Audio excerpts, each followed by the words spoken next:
Recording in progress. Hello, everyone, and good evening. I am Shirish Jajodia, Vice President of Investor Relations and Treasury at MicroStrategy. I'll be your moderator for MicroStrategy's 2022 fourth quarter earnings webinar. Before we proceed, I will read the Safe Harbor Statement. Some of the information we provide during today's call regarding our future expectations, plans, and prospects may constitute forward-looking statements. Actual results may differ materially from these forward-looking statements due to various important factors, including the risk factors discussed in our most recent 10-Q filed with the SEC. We assume no obligation to update these forward-looking statements, which speak only as of today. Also, during today's call, we will refer to certain non-GAAP financial measures. Reconciliations showing GAAP versus non-GAAP results are available in our earnings release and presentation, which were issued today and are available on our website at microstrategy.com.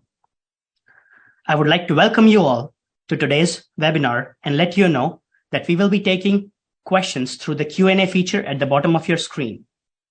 You can submit questions throughout the webinar, and Michael, Fong, or Andrew will answer questions at the end of the session. Please be sure to provide your name and your company's name when submitting your questions. Now, I'll walk you through the agenda for today's call. First, Fong Li will cover the business results for the full year 2022. Second, Andrew Kang will cover the financial results for the fourth quarter of 2022. Then, Michael Saylor will provide a strategic review and discuss recent Bitcoin and Lightning Network market updates. And lastly, we will open up to Q&A.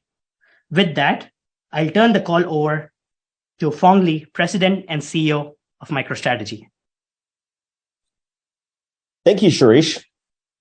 I'd like to welcome all of you to today's webinar regarding our 2022 fourth quarter and full year financial results. I want to start by recapping our strategy and underscoring our key highlights for the full year 2022. We have two corporate strategies. First, an operating strategy, and second, a balance sheet strategy. The business intelligence operating strategy is how we generate revenues and where most of our operating costs are incurred and generates our cash flows. MicroStrategy at this point is the largest independent publicly traded business intelligence company in the world. Our goal is to remain a leader in this space by being modern, open, and enterprise-oriented. Substantially all our employees in the company, over 2,100 people, are focused on our software business. Our Bitcoin acquisition strategy is a balance sheet strategy. As of today, we're the largest publicly traded corporate holder of Bitcoin in the world. We were the first public company to adopt Bitcoin as a primary treasury reserve asset. Our strategy is to acquire and hold Bitcoin for the long term. We purchase Bitcoin using our excess cash and with the net proceeds of capital raising transactions. I'll address our Bitcoin acquisition strategy first. In the fourth quarter, we purchased 3,204 Bitcoins at an average purchase price of $17,616 per Bitcoin, and we sold 704 Bitcoins for the first time at an average sale price of approximately $16,786 per Bitcoin, resulting in a net increase in our Bitcoin holdings of approximately 2,500 for a net aggregate purchase amount of $45 million, or approximately $17,850 per Bitcoin, inclusive of fees and expenses. Andrew will discuss our Bitcoin transactions in the fourth quarter later on this call.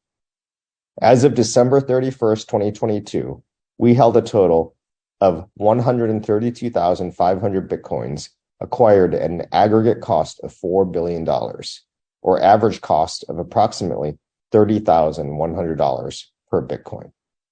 We remain committed to our Bitcoin acquisition strategy for the long term. In the fourth quarter, the broader crypto and digital assets markets witnessed significant financial distress. In addition, various prominent participants in the digital assets industry filed for bankruptcy, such as FTX, Voyager, Celsius, and Genesis. and we do not have direct exposure to any of those companies.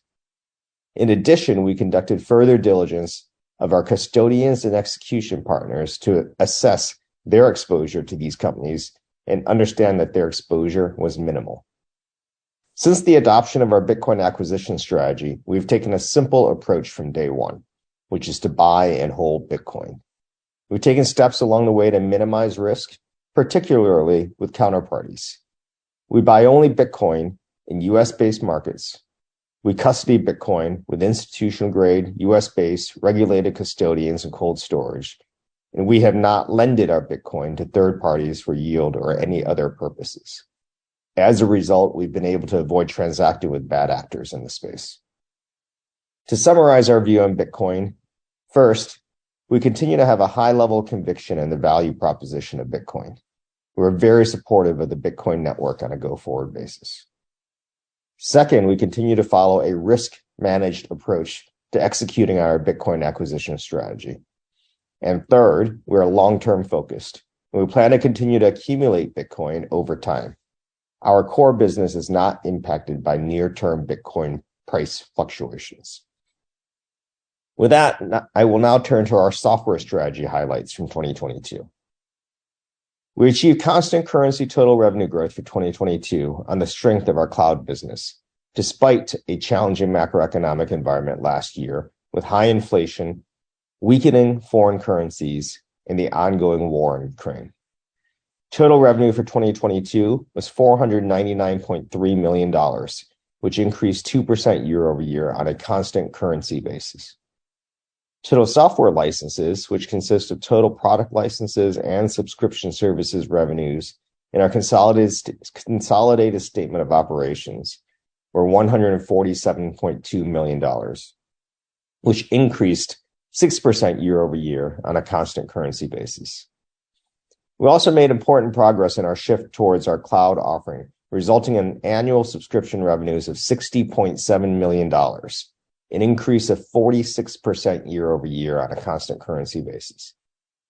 Annual subscription billings were $77 million, growing 39% year over year.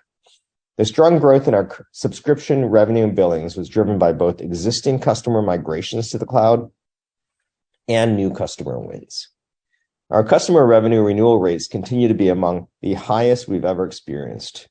Overall, we continue to see further global adoption of our cloud platform among our international customers. We're also seeing the benefits of being the single analytics platform in the industry that is both enterprise grade and easy to use. As an enterprise grade platform, we're benefiting from the trend of BI modernization and consolidation from enterprise tools like SAP Business Objects and IBM Cognos. As an easy-to-use platform for governed ad hoc data discovery, we are the tool of choice for corporations that have outgrown Microsoft Power BI and Salesforce Tableau, or no longer want to be locked into a single vendor ecosystem. On the cost side, we believe in a thoughtful approach to cost management on an ongoing quarterly basis, rather than annual surges in hiring followed by mass layoffs. We continue to invest in R&D to innovate our product while being thoughtful about sales and marketing and general and administrative costs. As a result, we saw relatively flat operating cost from 2021 to 2022. Next, I would like to discuss our key focus areas for 2023. First, we aim to launch something called MicroStrategy 1, which will serve as our core analytics platform designed to meet all of an organization's analytics needs. It'll be easy to use, powerful, comprehensive, and cutting edge. It's intended to be a one-stop shop for all of our business intelligence customers and prospects. You should expect to hear more about this from us throughout the first half of 2023, culminating in our MicroStrategy World event on May 1st through 4th in Orlando, Florida. Core differentiators for MicroStrategy continue to be our enterprise analytics, embedded analytics, and cloud offerings. Our focus on these three areas has resulted in more customers choosing to decommission and consolidate legacy platforms in favor of an enterprise-wide adoption of MicroStrategy. This has led to increasing revenue renewal rates every year in the last 3 years.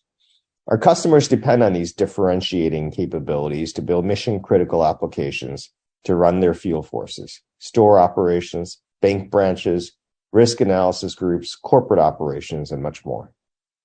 As such, it's worthwhile to highlight the resiliency of our business, even in the tough macro conditions that existed in 2022. We're the only remaining publicly traded independent enterprise BI company, and the stickiness of our products and the long-standing tenure of our top customers are testament to our resiliency. Our continued investment in research and development has enabled us to modernize our platform and enable our customers to transform how they do business through innovative analytics tools and techniques. These include personalized applications, immersive, interactive visualizations, simple no-code and low-code application development with open APIs, flexibility of consumption through mobile interfaces, and innovative capabilities like hyperintelligence. We continue to see growth with customers who build MicroStrategy into the software solutions that they sell to end users, leveraging our open embedded analytics capabilities. Second, not new, but even more in our focus is growth. We're going to focus on simplifying our processes, growing our pipeline, and growing our revenues. We plan to get back in the market and in front of our prospects through in-person field events, field marketing, aggressive account-based marketing, and a revitalized partner program. Third, cloud is at front and center when we talk about focus on growth. As MicroStrategy Cloud continues to be a growing part of our business mix, we're seeking to accelerate growth through increased cloud adoption by both new and existing customers. New customers are increasingly cloud first and immediately reap the benefits of our managed service offering. That includes business agility, enterprise security, regular updates and upgrades, and cost savings. At the same time, more and more existing on-premises customers are migrating to the cloud and expanding their MicroStrategy usage to new departments and user groups. Intentional in our approach to cloud is our belief in cloud agility and independence. The power of multi-cloud, hybrid, and the portability between private and public clouds resonates with our customers who do not want to be locked into a single technology stack. We seek to take advantage of the best that each major cloud provider has to offer, optimizing our platform to run on and across each. We'll continue to invest in this area to support our customers' need for flexibility, scalability, and security. In Q4, MicroStrategy Cloud for Government, or MCG, is our new cloud offering, received authorization to operate under FedRAMP guidelines. MCG is a managed software as a service solution and our first generally available release of our cloud platform that is built on a modern, high-performance cloud-native architecture that also utilizes containers and microservices. It delivers on sophisticated security and data privacy requirements across the public and private sectors. It opens up the possibility of migrating a large part of our business, federal government customers, to the cloud. Our fourth area of focus is on our employees. Our employees are our key assets, and we will continue to develop and promote people internally and seek to improve employee engagement. Our employee engagement survey results indicate that we have made great improvements to employees' mental well-being, loyalty, and belief in the company's two corporate strategies. We're also continuing to develop technical training and certifications to keep our employees up to date on the latest MicroStrategy software enhancements and soft skills training to keep our managers engaged and employees motivated. And the last thing is that we'll focus more on innovation, both on business intelligence as well as on our Bitcoin acquisition strategy. On the BI innovation side, MicroStrategy Insights is our first set of products released in the area of artificial intelligence and machine learning to augment more traditional reporting capabilities and provide contextual and immediate insights. The Insights feature accelerates decision-making and uncovers data patterns with automated alerting and library applications. The alerts are based on machine learning models working behind the scenes to proactively detect data trends, outliers, and anomalies, equipping users with the timely insights to drive action. This is the basis on which we're combining MicroStrategy's semantic layer, hyperintelligence, and open architecture to provide the data tracking, alerts, forecasting, recommendations, and ultimately artificial intelligence that will be key for the future of analytics and intelligence. We believe this is something MicroStrategy is uniquely positioned to provide, and we expect to release more functionality in this area every quarter. On the Bitcoin innovation side, as indicated in our last earnings call, today I'm delighted to share a preview of MicroStrategy Lightning, our new product that we are developing, which utilizes the Lightning Network, a second layer network that sits atop the Bitcoin network. We envision MicroStrategy Lightning as an enterprise platform designed to leverage the power of the Bitcoin Lightning Network to enable new e-commerce use cases and tackle modern cybersecurity challenges. The first component of the MicroStrategy Lightning platform is Lightning Rewards. Lightning Rewards is intended to allow any enterprise to reward their employees, customers, partners, and prospects for their engagement. Companies spend vast amounts of time and money on digital marketing, driving engagement with their brand and their customers, and for some, monetizing online content. We believe a platform like MicroStrategy Lightning can enable them to drive that engagement, rewarding their customers for that engagement directly, rather than lining the pockets of online ad giants. We expect future capabilities of the Lightning platform will provide opportunities for new business models to monetize online content or minimize threats and the nuisance of bots and other malicious actors. While we envision MicroStrategy Lightning as an independent product offering, it builds on our core strengths and deep experience building highly available, easy-to-use enterprise software delivered in the cloud. We're taking a very disciplined investment approach such that our Lightning development efforts currently occupy less than 1% of our R&D capacity. We're currently in the initial pilot stage of the product with our early pre-release version rolled out internally to MicroStrategy employees. While our core focus remains on BI innovation, we believe we're uniquely positioned to bring value here. Mike will elaborate further on this topic. Last but not least, I'm thrilled to share again that our next MicroStrategy World will be in person from May 1st to 4th in Orlando, Florida. Our customers have expressed willingness and desire for meaningful, rich in-person connections alongside virtual meetings. So we are bringing back World 23 as a bigger scale event with multiple tracks. The business intelligence track on May 1st through 4th will be a working event designed to help modernize analytics for innovative organizations looking to transform with data. We're excited to showcase how some of the world's best brands use modern experiences to break through and achieve extraordinary results. The Bitcoin track on May 3rd through 4th will include our third annual Bitcoin for Corporations on May 3rd and a dedicated Lightning for Corporations Day on May 4th. It'll be a first of its kind gathering of corporations looking to integrate Bitcoin and Lightning as a part of their corporate treasury or product offerings. The conference will also include dedicated networking opportunities, workshops, and training. And finally, MicroStrategy World will be incomplete without an epic party. We're hosting a theme park conference party at Universal Studios Florida featuring roller coasters and an evening of unforgettable fun and excitement. We look forward to your participation at the conference. Registrations are open and additional details can be found on our event website at microstrategy.com/world23. Now I'll turn the call over to Andrew to discuss our financials for the quarter in further detail. Thank you, Phong.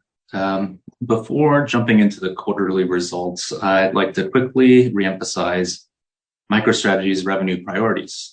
Our 3-decade-long history of providing data analytics solutions to large and small corporations has established a long-tenured and diverse customer base, where our platform has proven to be a critical component in running our customers' businesses day to day. Our platform has demonstrated durability through tough economic cycles and has been strategic during times of growth.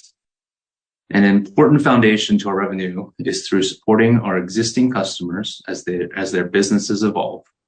We continue to deliver for our customers as seen in our consistently high renewal rates, over 90% for the last 5 consecutive quarters and as high as 95% in Q4 of last year.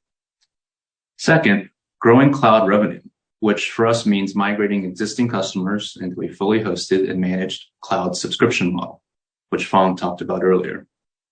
Winning new logos into the cloud is important, and uplifting services for existing cloud customers is also critical. We are very pleased with our performance in all of these areas this past year. But keep in mind, as we migrate to the cloud, we inherently experience some offsets in areas like product license and support revenues.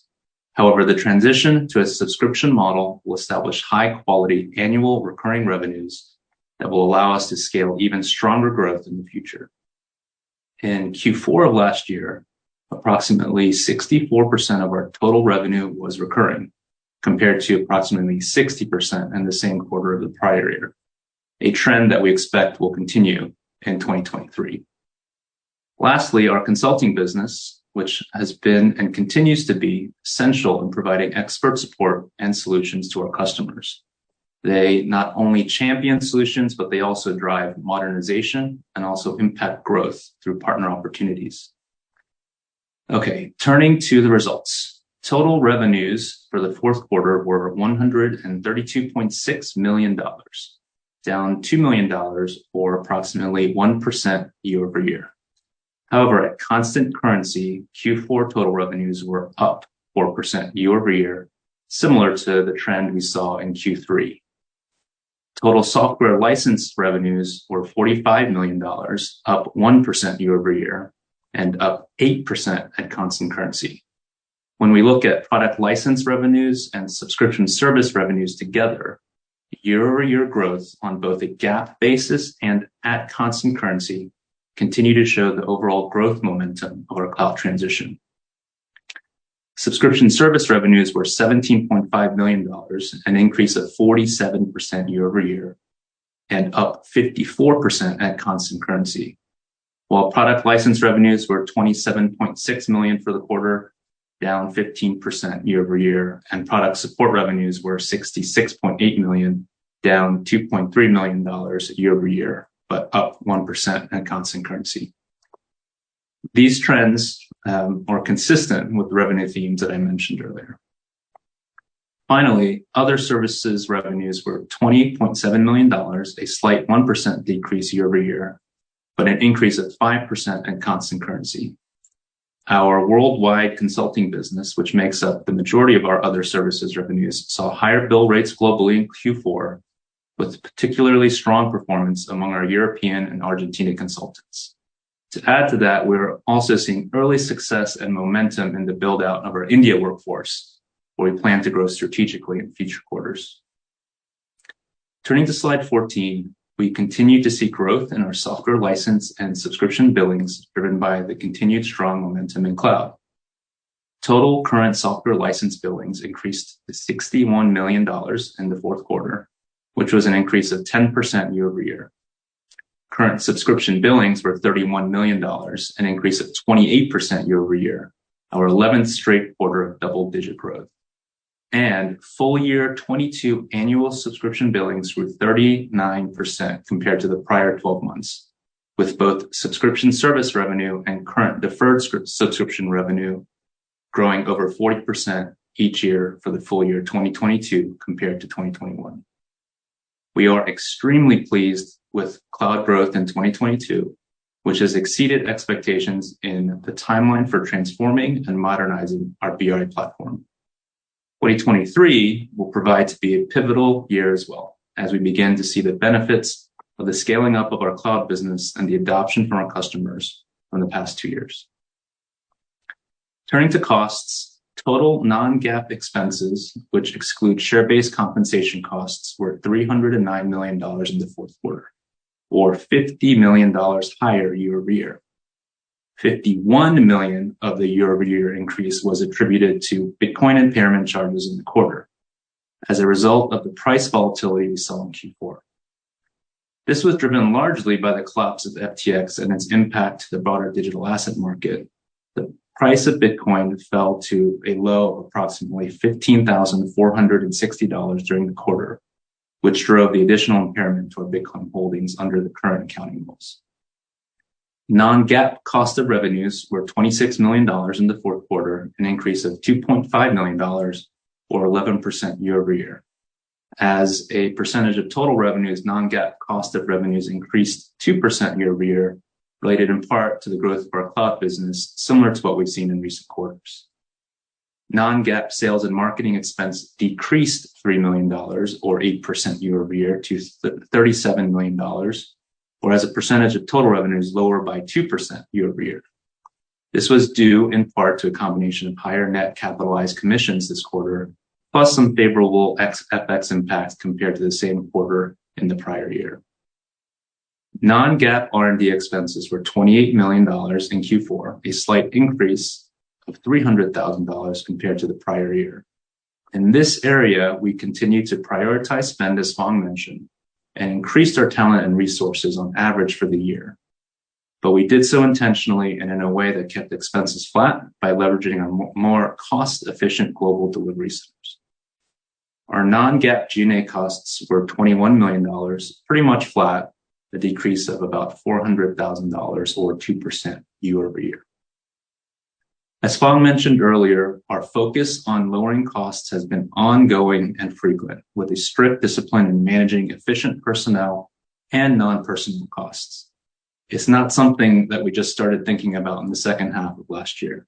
In fact, we were fortunate to have had this focus even prior to this past year when we did see higher wages and expenses, revenue headwinds due to weaker foreign currencies, and we also saw the negative impacts from the war in Ukraine. Aside from our Bitcoin impairment-related expenses, we kept our costs flat year over year. Looking forward, we plan to remain cost-conscious while continuing to invest in higher-end growth areas like cloud, optimizing our talent and resources across our growing global footprint, focusing on lower-cost markets. On slide 16, total non-GAAP operating loss in the fourth quarter was $177 million, while the digital asset impairment charge for the quarter was $198 million. As I have said in past quarters, since the adoption of our Bitcoin strategy in Q3 of 2020, the digital asset impairment charges we have incurred each quarter have always been greater than our non-GAAP operating losses, showing the significant impact it has had on our reported income. On slide 17, as of December 31st, 2022, the carrying value of our Bitcoin holdings was approximately $1.8 billion, compared to approximately $2.2 billion based on the price of $16,556 as of the last day of the year. So far this year, Bitcoin prices have rallied significantly along with the market value of our Bitcoins, increasing to approximately $3.1 billion at the close of markets yesterday and trending even higher since then. To touch on the regulatory perspective, we continue to be optimistic with the progress that the Financial Accounting Standards Board has made in its steps to update how companies measure certain digital assets, including Bitcoin, on balance sheets. Since announcing this as an agenda item last year, the FASB has moved expeditiously and voted and agreed on how crypto assets should be presented in financial statements and what disclosures should be required under expected fair value accounting standards. We recognize that what has been completed thus far are just the initial steps in the standard setting process, but we are encouraged that the progress up till now has been aligned with standard fair value practices. We continue to remain committed and supportive of FASB's decisions and the focus on improved investor transparency for digital assets. On slide 18, as of December 31st, 2022, we held a total 132,500 Bitcoins, of which 14,890 Bitcoins were held directly by MicroStrategy, the parent, with the remaining 117,610 Bitcoins held at the MicroStrategy subsidiary. Of the Bitcoins held at the sub, approximately 34,600 Bitcoins are pledged as collateral to the Silvergate loan, and just over 82,900 Bitcoins, or 63% of our total Bitcoin holdings, equivalent to approximately $2 billion at the current approximate market value of $23,800, remain unpledged and unencumbered. Regarding the Silvergate loan, we remain fully in compliance with the loan-to-value requirements as we have detailed in the past. We continue to have sufficient unencumbered collateral to address any foreseeable volatility in Bitcoin prices in the near term. It is worth highlighting again, too, that if the Bitcoin prices increase and the loan-to-value ratio is less than 25%, we are able to release any excess collateral from being pledged to the loan. Our current LTV on this loan is now very close, if not at that level.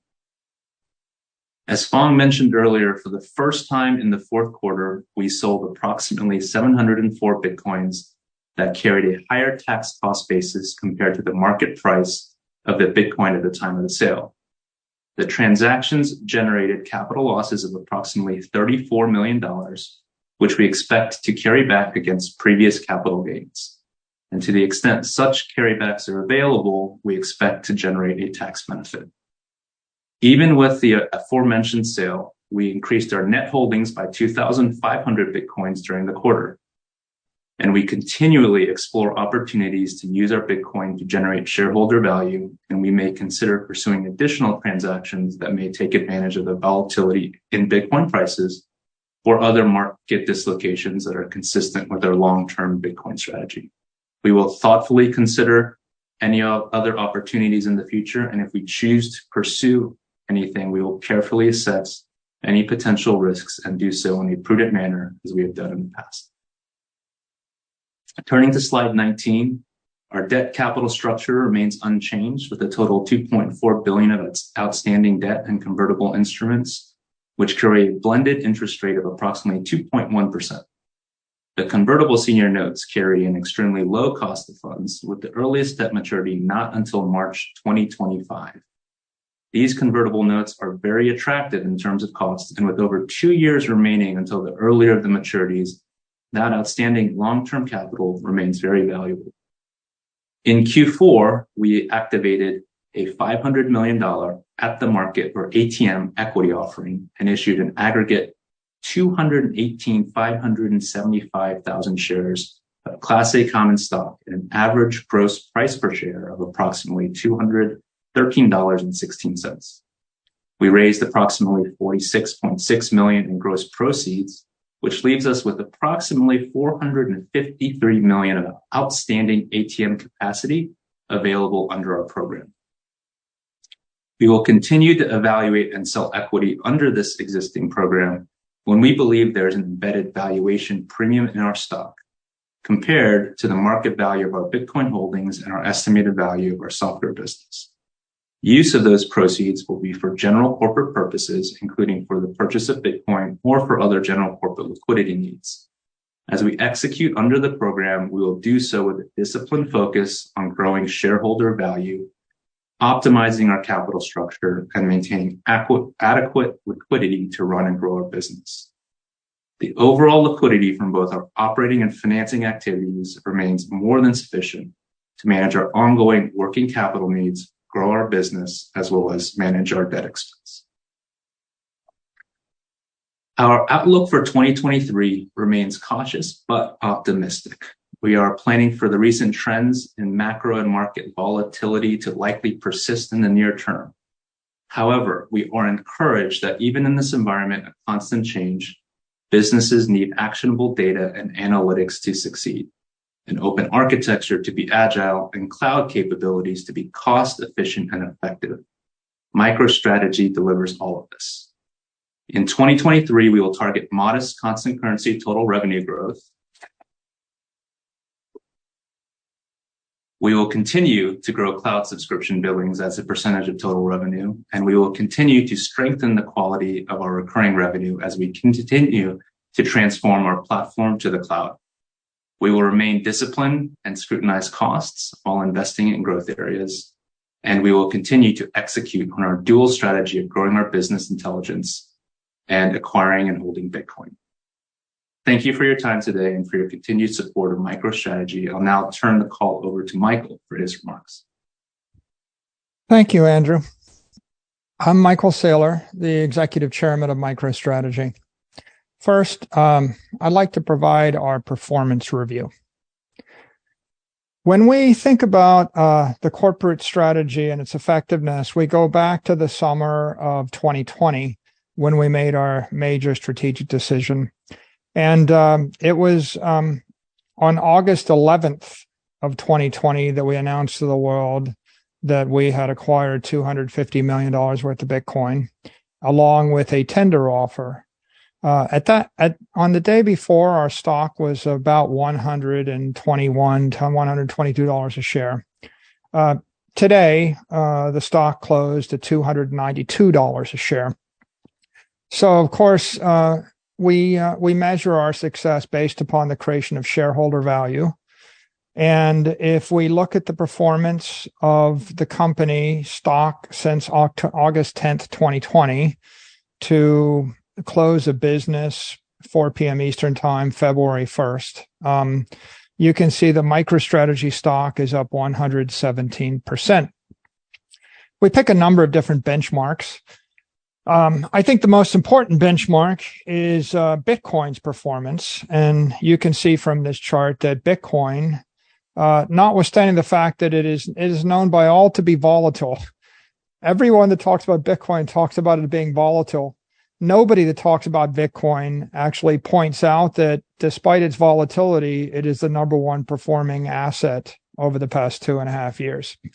So we can see Bitcoin is up 98% versus August 10th, 2020. And that's just a really critical day. So MicroStrategy stock is levered against the Bitcoin. And so through our execution, we've been able to outperform Bitcoin as an index. So we're pretty pleased with that. We contrast the performance of Bitcoin to other major asset classes and indexes. And you can see that while Bitcoin's up 98%, a diversified portfolio of high quality companies, such as the S&P 500, is up 23% in that same time period. The NASDAQ is up 8% over the course of the 2.5 years.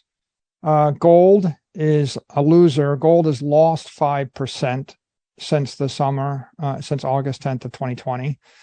Bonds have been even worse performers. So if you had invested your treasury in long dated bonds like the BOND index, you would be down 16% in your capital.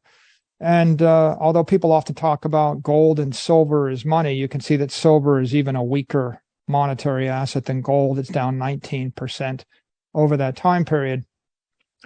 So benchmarking a digital commodity, or in this case, a digital scarcity like Bitcoin versus all of these other asset classes, you can see that Bitcoin has been the strongest performer, not by even a small amount, by a factor of 5 to 10x over other options. We also benchmark ourselves against big tech stocks. And so if we look at big tech, you can see that Google, Apple, and Microsoft, which are 3 effective digital monopolies and 3 of the strongest companies in the world, without dispute, they're up respectively 36, 29, and 21%. They've underperformed Bitcoin by a factor of 3 to 4 or 3 to 5. And MicroStrategy, of course, has outperformed them all substantially.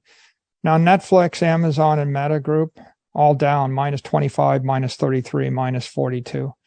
So this is a sobering observation, because most of those names are actually monopolies, and they have overwhelming, crushing domination. But what this illustrates is that in the summer of 2020, investors were faced with a very, very difficult challenge, because it's just not easy to figure out what to invest in when interest rates went to 0, and when we'd already had a substantial bounce in risk assets. And you can see of all these choices, Bitcoin clearly would have outperformed them all. We also benchmark ourselves against enterprise software stocks. So Oracle is very well known, and it's huge. It's up 64%. It's actually done quite well. It's done better than all the big tech stocks. It's a very conservatively managed industrial software company, but still dramatically underperformed Bitcoin and MicroStrategy as an asset. And of course, IBM up 11%, Salesforce down 13%, SAP down 24%. People often ask us, so why did we do this, and are we pleased with the result? And of course, there are lots of headlines about accounting charges and quarterly losses or GAAP losses. But as you can see, if you're a shareholder and your choice was to choose from any of the bars on this screen, MicroStrategy is still the number 1 choice, and Bitcoin is the number 2 choice. If what you want to invest in is commodity, Bitcoin is the winner as a commodity and asset class. And if you want to invest in a security, MicroStrategy's worked very hard to provide shareholder value to our investors. We have lots of decisions to make as quarters go by.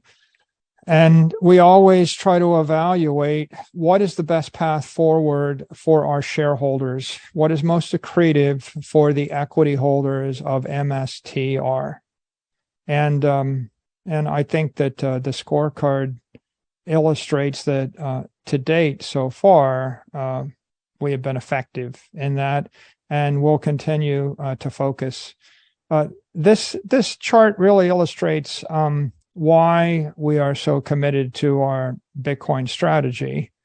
And as you can imagine, it also illustrates the benefits to the corporate brand of MicroStrategy, all of our employees, all of our partners, all of our customers, and all of our shareholders of this strategy. I would like to say a few words about a couple of other areas. Let's start with the macroeconomic situation. 2022 was a brutally difficult year on a macroeconomic basis, as short-term interest rates went from effectively nothing to 4.5%. And that resulted in a drawdown in all financial assets that was quite painful. I expect as we go forward, there'll be some normalization in 2023 and 2024. And I think the general macroeconomic environment is rotating to a more beneficial place for us and generally for the Bitcoin community. We have always focused on Bitcoin rather than crypto. And so if you look at the microeconomic situation in the past 12 months, most of the crypto enterprises and the crypto assets and the crypto use cases have melted down in that time period. Of course, we know the stories of the bankruptcies of BlockFi and Celsius and FTX and Genesis and Voyager and Alameda. And we also know about the meltdowns of all the crypto tokens, the Luna token, the Terra token, the FTT token, etc. In our opinion, these were all very weak use cases, and they were very fragile structures, and it was a matter of time before they do melt down. The meltdown of that has created short-term negative headwinds for Bitcoin because Bitcoin is cross-collateralized with all these other cryptos.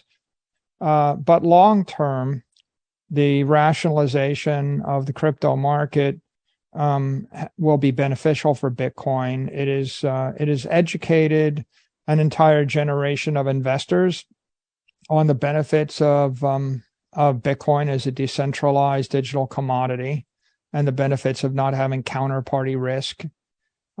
It's made, I think, pretty clear what the difference between an asset with an issuer versus an asset without an issuer. And it's also illustrated the benefits of being able to self-custody and the risks of being dependent upon another custodian.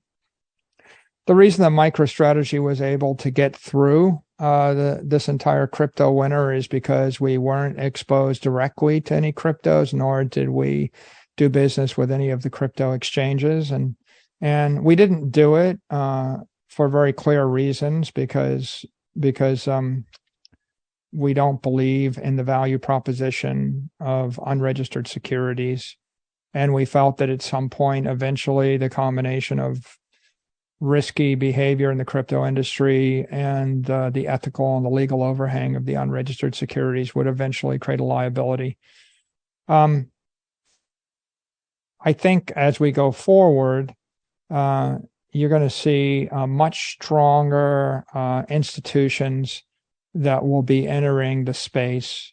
And they're going to be entering because the industry has rationalized. So the future is fewer assets, better institutions, less of the crypto risk taking, and if there is any other result of the crypto winter, it's that we can see that everywhere in the world, regulators and the general public are enthusiastic about the promise of digital assets. They're hungry for a clear digital asset framework. I think that there'll be more focus on creating a constructive framework. And I think people understand better why you can't create a digital asset framework based upon unregistered securities without proper disclosure. We've said before, the only real safe haven for an institutional investor is Bitcoin. Bitcoin is the only universally acknowledged digital commodity. And so if you are an investor, Bitcoin is your safe haven in this regard. The others are all question marks. They're all generally unregistered securities, and they operate in a regulatory gray zone. I expect that we will make progress with regard to regulatory developments that will be constructive for the industry. It's not going as fast as we would like. The consistent denial of Bitcoin spot ETFs has been a disappointment. The lack of a clear digital assets framework coming from regulators or legislators is a disappointment. But having said that, it's pretty clear that that will arrive in time, and we do see signs of optimism here, auspicious developments. All the FASB initiatives to introduce fair value accounting for Bitcoin is a very auspicious development. The bipartisan support for Bitcoin and for digital assets in general in Congress is an auspicious development. The acknowledgement by all major public figures that Bitcoin is a digital commodity worthy of attention is an auspicious development. And the fact that Bitcoin has managed to survive the meltdown of most of the crypto banks and crypto lenders and most of the crypto exchanges and most of the other crypto assets is a very auspicious development. So I think 2022 proved the resilience of Bitcoin, and it also proved the resilience of MicroStrategy's business model. And now we look excitedly forward to 2023 and 2024, where we think most of the poor behaviors or the irresponsible behaviors have been squeezed out of the system, and most of the inappropriate leverage has been squeezed out of the system.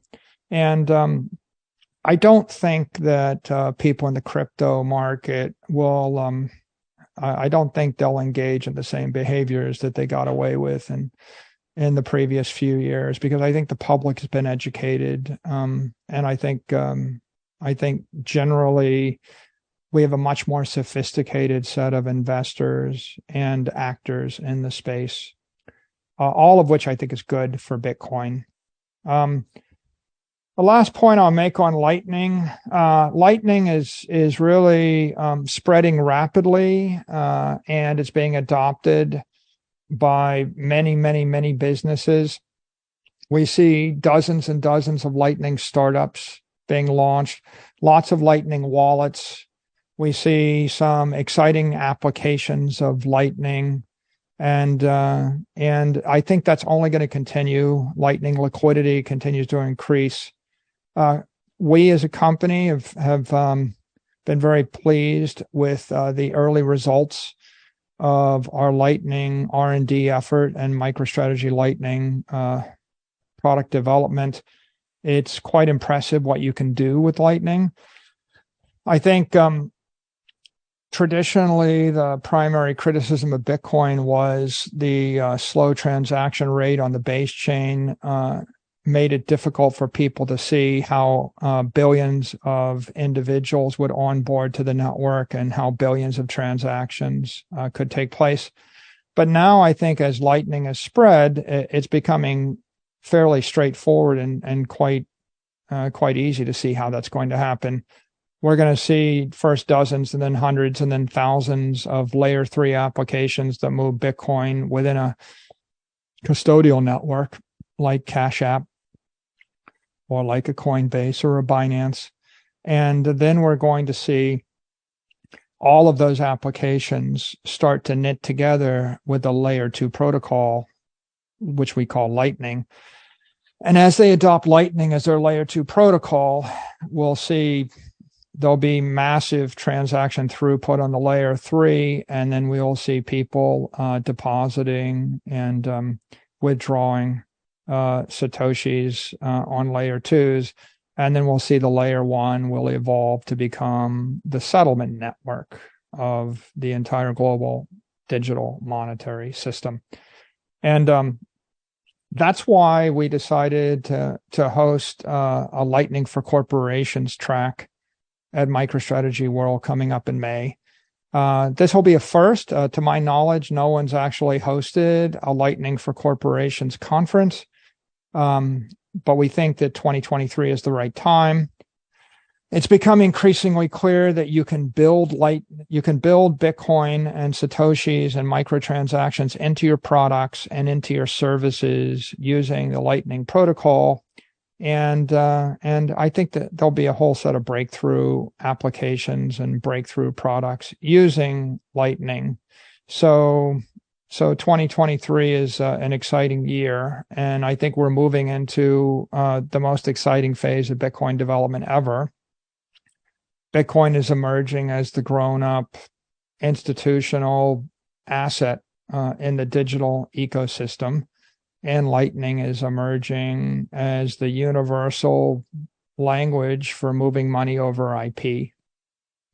And so with that, I'd like to go ahead and pass the floor back to Shirish to open us up to questions and answers.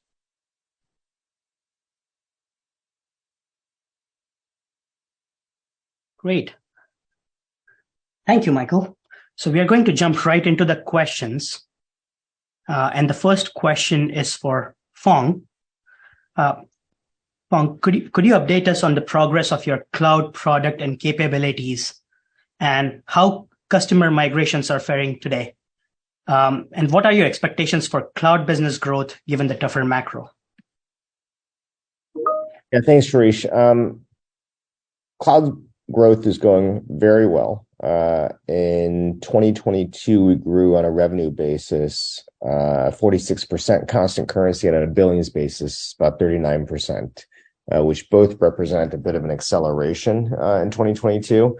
I think we'll be able to see that same pace of growth or something a little faster would be our goal in 2023. I don't think the macroeconomic headwinds will slow our cloud growth. If anything, we might see a slowness of cloud growth because we're getting into bigger and bigger customers now. You know, we've moved at this point about 20% of our recurring revenue is in the cloud, so we moved a good amount of sort of the medium-sized customers. But that's where MCG, MicroStrategy Cloud for Government, or a FedRAMP offering is going to help us. There's quite a bit of federal customers, large banks that require some sort of a FedRAMP certification. Those will take longer to migrate, but I think that's really the sort of next bastion that we'll go after. But I'm pretty excited about where cloud growth is going, and obviously it's getting to be more and more the standard sort of way we sell our software.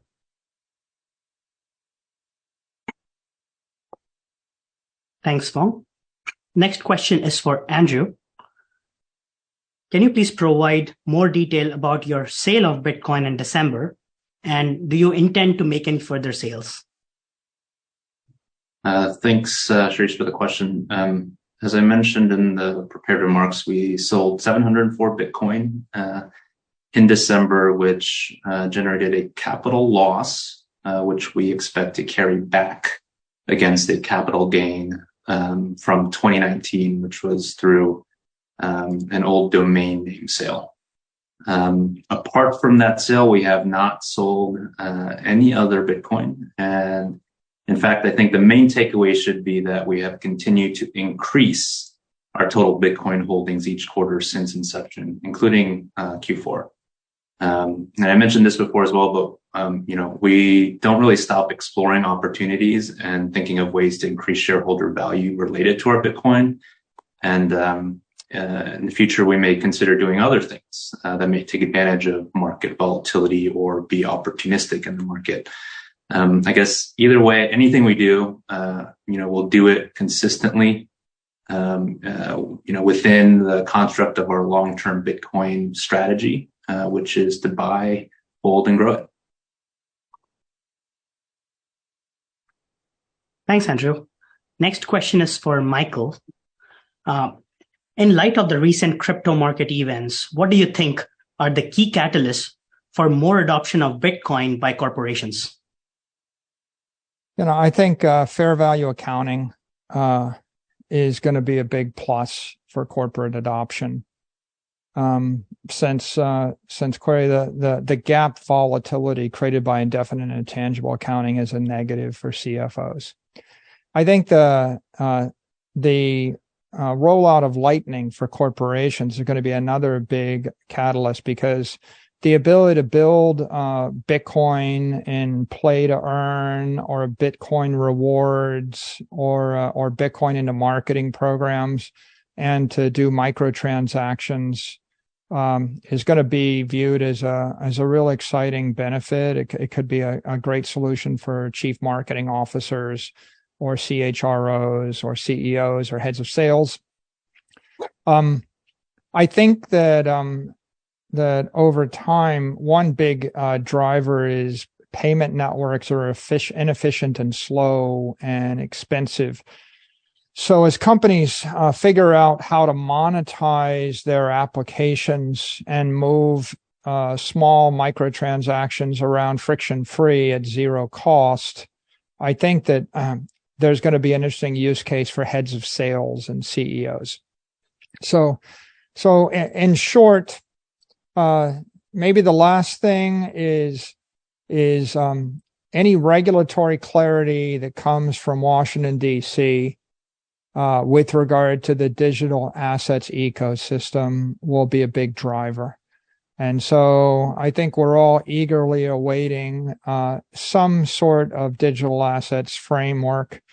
Bitcoin is right now, as I said, the only universally acknowledged digital commodity.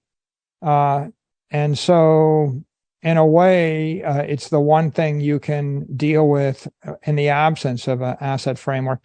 But I also think Bitcoin will probably be the biggest winner if there is a digital assets framework, because it'll just accelerate institutional adoption, both on the investor side and the corporate side. So I would look to those three drivers. Thanks, Michael. Next question is for Phong. With respect to the competition and demand, so there are two parts. Have you seen any changes in the competitive environment as customers look to bring down the cash burn? And what is the impact of macro on demand with respect to sales cycles and cloud migration? Yeah, and the first item, I think the biggest trend we're seeing as customers try to bring down their software costs is consolidation of vendors. And in the BI world, there's really two credible choices for consolidation right now. It's MicroStrategy if you want a full enterprise solution, and it's Power BI if you want a point solution that integrates well with the rest of the Microsoft ecosystem. I think what we've seen in the last 6 to 12 months is that as more companies are trying to use Microsoft, whether it be Azure or Power BI or otherwise, they're realizing the limitations, right? There's not a common semantic model. There aren't reusable objects. It's not scalable. It's not as secure. And I think customers are also realizing that free Power BI with your Office 365 enterprise license just means you're going to pay more in Azure cost. And it's a well-worn model where you give certain things away for free to drive more usage costs. And so we see a lot of customers consolidating on MicroStrategy. And so even though there may be a reduction in overall spend, we get more of the pie. And I'm excited about that. As far as the macro environment, Q4 was more difficult, especially internationally, as customers are trying to spend a little bit less. With that said, we still had a reasonable outcome in terms of our Q4 financials driven by our move to cloud. And I do think 2023 is looking a little bit brighter in terms of companies needing to spend to improve their data and analytics environment. So I'm optimistic about the growth potential in 2023. Thanks, Phong. Next question is for Andrew.